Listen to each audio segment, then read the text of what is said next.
दोस्तों, क्या हुआ जब अयोध्या में प्रकट हुआ साक्षात पुष्पक विमान। राम मंदिर में काम कर रहे मजदूरों ने जब यह नजारा देखा तो सभी के पैरों तले जमीन खिसक गई।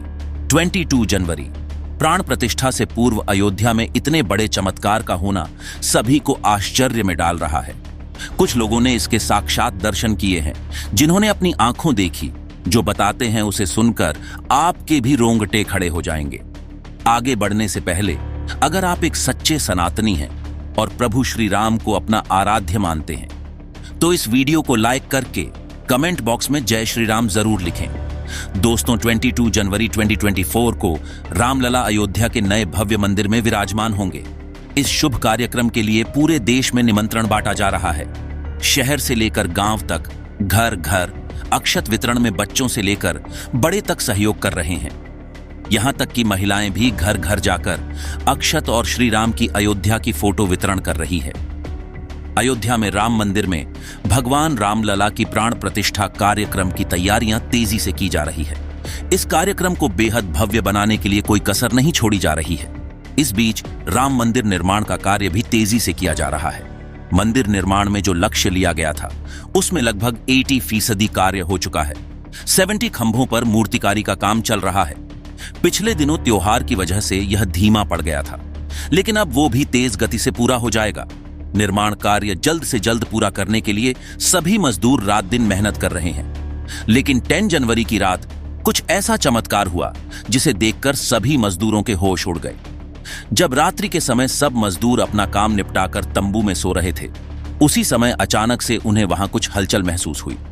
सुरेश नाम के एक मजदूर ने जब तंबू से बाहर झांक कर देखा तो उसे राम मंदिर के परिसर में कुछ अजीब सी पीली चमकती हुई चीज दिखाई दी। उसने अपने साथियों को जगाना चाहा, लेकिन कोई भी उसके साथ नहीं आया। जब हिम्मत करके सुरेश जब राम मंदिर परिसर में पहुंचा तो वहां का नजारा बहुत चौंकाने वाला था, क्योंकि वहां पर उसे एक बहुत ही दिव्य चमत्कारी एक विमान दिखाई दिया जिसका आकार मोर के समान था, जो दिखने में काफी सुंदर और तेज से परिपूर्ण था, जो कि राम मंदिर परिसर में पिछले क्षेत्र में उतर रहा था। लेकिन उस विमान को नियंत्रित कौन कर रहा था यह समझ नहीं आ रहा था, क्योंकि उस विमान में इतना तेज था कि सामान्य आंखों से नहीं देखा जा सकता था। लेकिन समझ में कुछ ऐसा आ रहा था मानो स्वयं साक्षात भगवान राम पुष्पक विमान के माध्यम से अयोध्या में उतर रहे हों। सुरेश ने यह चमत्कार अपनी आंखों से देखा, लेकिन अचानक से ही वह बेहोश हो गया, क्योंकि वो उसके तेज को सहन नहीं कर पा रहा था। सुरेश जब सुबह उठा तो वो उसी स्थान पर मौजूद था और उसके साथ ही मंदिर निर्माण कार्य पूरा करने के लिए जा रहे सभी को रोककर रात्रि की सच्चाई बताई, लेकिन सभी उसकी हंसी उड़ा रहे थे। लेकिन सुरेश मन ही मन समझ चुका था, प्रभु श्री राम अयोध्या आ चुके हैं। यह उसके लिए सौभाग्य था कि उसे इतना सुंदर दृश्य देखने को मिला, जहां शायद उसने साक्षात पुष्पक विमान के दर्शन किए थे। यानी कि प्राण प्रतिष्ठा से पहले अयोध्या प्रकट हुआ साक्षात पुष्पक विमान।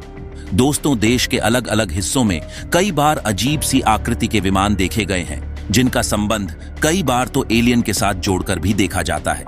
यानी कि अयोध्या में उस रात्रि को मोर की आकृति का विमान देखना वास्तव में प्रभु श्री राम का ही कोई संदेश हो सकता है। लेकिन क्या यह विमान सचमुच में पुष्पक विमान है? इसकी आखिर क्या सच्चाई है? इसे समझने के लिए हमें पुष्पक विमान के रहस्य को अच्छे से जानना पड़ेगा। आगे हम आपको पुष्पक विमान का रहस्य बताएंगे, जिसे समझकर आपको यकीन होगा कि अयोध्या में पुष्पक विमान का प्रकट होना कलयुग का सबसे बड़ा चमत्कार है। रामायण में पुष्पक विमान का जिक्र है, जो पहले कुबेर के पास था। इसके बाद रावण ने उसे अपने सौतेले भाई कुबेर से लंका समेत बलपूर्वक हथिया लिया था। फिर रावण इसी के जरिए कहीं भी आता जाता था। रावण को हराने के बाद यह विमान श्री राम के पास आ गया। वो जीत हासिल करने के बाद इसी विमान से कई जगह होते हुए अयोध्या पहुंचे थे। रावण ने इसी के जरिए पंचवटी आश्रम से सीता का हरण किया था और उन्हें उस पर बिठाकर लंका ले गया था। कहा जाता है कि पुष्पक विमान आज के विमान की तरह था। पुष्पक विमान के जरिए रावण हवाई मार्ग से सफर किया करता था। रावण को मौत के घाट उतारने के बाद उसी विमान के जरिए प्रभु श्री राम, माता सीता और लक्ष्मण जी लंका से अयोध्या लौटे थे। रामायण में जिस तरह से पुष्पक विमान का जिक्र मिलता है, उससे तो यही लगता है कि यह आज के हवाई जहाज की तरह था, लेकिन तकनीक के मामले में मॉडर्न एरोप्लेन से कहीं आगे था। रामायण के सुंदरकांड के 7वें अध्याय में पुष्पक विमान के बारे में जानकारी मिलती है। पुष्पक विमान की आकृति मोर की तरह थी। यह अग्नि, वायु और ऊर्जा से उड़ान भरता था। इसकी तकनीक इतनी उत्कृष्ट थी कि इसका आकार छोटा या बड़ा किया जा सकता था। पुष्पक विमान अपनी चालक की इच्छा के अनुसार गति पकड़ता था। यह मन की गति से उड़ान भर सकता था। कहा जाता है कि रावण अपनी पूरी सेना को एक साथ इस पुष्पक विमान में लेकर उड़ान भर सकता था और विमान में बैठने के लिए कई आसन बने हुए थे। पौराणिक कथाओं के मुताबिक युद्ध के बाद भगवान श्री राम विमान का पूजन कर कुबेर को लौटा दिया था। फिर भी कुबेर ने पुष्पक विमान को भेंट स्वरूप प्रभु श्री राम को दे दिया। इसके बाद इसी पुष्पक विमान से प्रभु श्री राम, माता सीता और हनुमान जी अयोध्या लौटे थे। अब जब कई हजारों सालों बाद एक बार फिर भव्य राम मंदिर का निर्माण हुआ है, तो प्रभु राम अपने भाई लक्ष्मण और माता सीता के साथ एक बार फिर से अयोध्या धाम पहुंच रहे हैं। इस पुष्पक विमान का एक नजर वहां के मजदूर को दिखाई भी दे चुका है। इसके अलावा रामायण के प्रसंग में यह भी कहा गया है कि जब माता सीता का हरण करके रावण ले जा रहा था, तब रास्ते में जटायु ने अपने चोंच से रावण को चोट पहुंचाई थी। उस समय रावण पुष्पक विमान में ही मौजूद था। इसके बाद रावण ने तलवार से जटायु के पंख काट दिए थे। जटायु घायल होकर जमीन पर गिर गया। जब प्रभु राम माता सीता को खोजते हुए पेड़, पौधे, पशु पक्षियों को पूछते हुए जा रहे थे, तब रास्ते में घायल जटायु से मुलाकात होती है। घायल पड़े जटायु राम को बताते हैं कि रावण माता सीता को हरण करके किस दिशा में गया है, और अब जब साक्षात प्रभु श्री राम पुष्पक विमान से अयोध्या आ चुके हैं, तो भला प्रभु श्री राम के परम भक्त जटायु कैसे पीछे रह सकते हैं।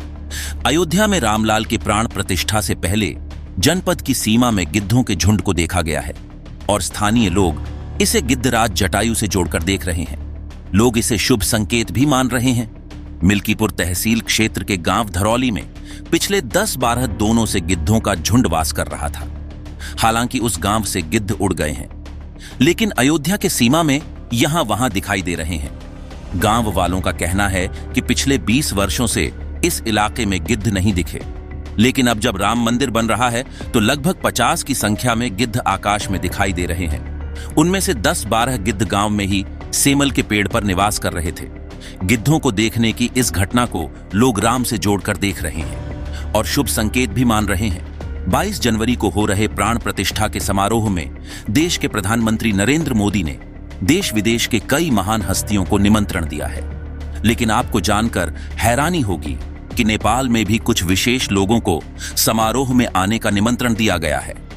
इसके पीछे के रहस्य जानकर आपके भी होश उड़ जाएंगे, क्योंकि नेपाल को भगवान श्री राम का ससुराल कहा जाता है। क्योंकि नेपाल एक समय जनकपुर धाम था, जहां के राजा थे राजा जनक, और उनकी पुत्री माता सीता वहीं पर भूमि में से प्रकट हुई थी। जनकपुर धाम, जिसे मिथिला भी कहा जाता था, मिथिला संस्कृत में यह मानता है कि जब बेटी का गृह प्रवेश होता है तो उसके मायके से तोहफा और अन्य सामग्री भिजवाया जाता है।